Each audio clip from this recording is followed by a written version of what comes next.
America और Israel ने मिलकर ईरान पर अटैक कर दिया। इसके बाद पश्चिम एशिया में एक बार फिर से हालात गंभीर हो चुके हैं। इस युद्ध की आग में वो तमाम देश झुलस रहे हैं जो एनर्जी सप्लाई के लिए अरब देशों पर निर्भर हैं। अब कोरियाई प्रायद्वीप में तनाव होने से अमेरिका की दिक्कतें और बढ़ सकती है। नमस्कार, मैं हूं आकांक्षा और आप देख रहे हैं न्यूज 18 का डिजिटल प्लेटफॉर्म। ईरान वॉर अभी तक समाप्त नहीं हुआ है, पर एक और क्षेत्र में तनाव की आहट ने खलबली मचा दी है। कोरियाई प्रायद्वीप से बड़ी खबर सामने आ रही है। दक्षिण कोरिया का कहना है कि उत्तर कोरिया ने मिसाइल दागी है। सुनिए, ये कितनी बड़ी खबर है कि दक्षिण कोरिया का कहना है कि उत्तर कोरिया की तरफ से उनको मिसाइल अटैक का सामना करवाया गया। अल अरबिया की माने तो नॉर्थ कोरिया ने एक या दो नहीं बल्कि 10 मिसाइलें दागी है।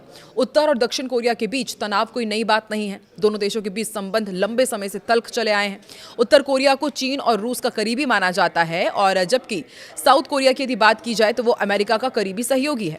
दक्षिण कोरिया में अमेरिकी सैन्य बेस भी स्थित है। किम जोंग उनके देश की तरफ से ऐसे समय में मिसाइल दाग रहे हैं जब अमेरिकी दक्षिण कोरिया से अपने कुछ थार्ड मिसाइल डिफेंस सिस्टम को वहां से हटा चुका है। ऐसे में उत्तर कोरिया के कदम से दक्षिण कोरिया की चिंता बढ़ना लाजमी है। रिपोर्ट के अनुसार नॉर्थ कोरिया ने समंदर की तरफ मिसाइल दागी है। उत्तर कोरिया की तरफ से अक्सर ही समंदर का रुख कर मिसाइल टेस्ट यहां पर किए जाते रहे हैं। ये कोई पहला मौका नहीं है जब किम जोंग उनके देश की तरफ से इस तरह की कार्रवाई कर रहे हो। हालांकि इस बार की टाइमिंग काफी अहम है। पश्चिम एशिया में हालात पहले से ही खराब हैं। अमेरिका और इजराइल ने संयुक्त रूप से ईरान पर अटैक किया हुआ है। तेहरान की तरफ किए गए पलटवार से माहौल पहले ही तनावपूर्ण और गंभीर हो चुके हैं। ऐसे में उत्तर कोरिया की ओर से मिसाइल दागने से एशिया के एक और जोन में हालात तनावपूर्ण होने की आशंका हो गई है। चीन के आक्रामक नीतियों की वजह से इस क्षेत्र में ऐसे ही तनाव का आलम है। उत्तर कोरिया ने शनिवार को एक संदिग्ध बैलिस्टिक मिसाइल का प्रक्षेपण किया। जापान के रक्षा मंत्रालय ने यह जानकारी दी है।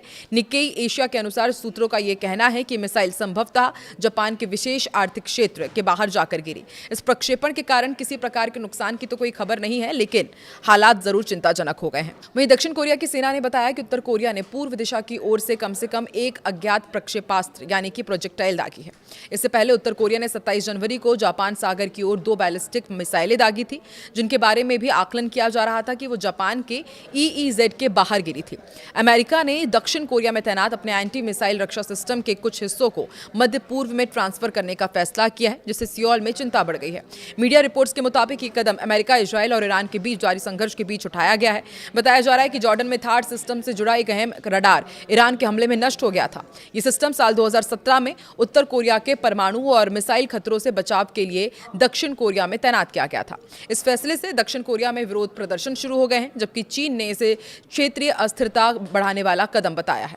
तो आपको क्या लगता है कि क्या अब उत्तर कोरिया, दक्षिण कोरिया एक नई जंग में फंस गए हैं, और क्या इसका असर फिर से दुनिया के अलग अलग हिस्सों में देखने को मिलेगा, और क्या अब पूरी दुनिया वर्ल्ड वॉर 3 की तरफ आगे बढ़ रही है? आपको क्या लगता है? कमेंट में अपनी राय जरूर दें।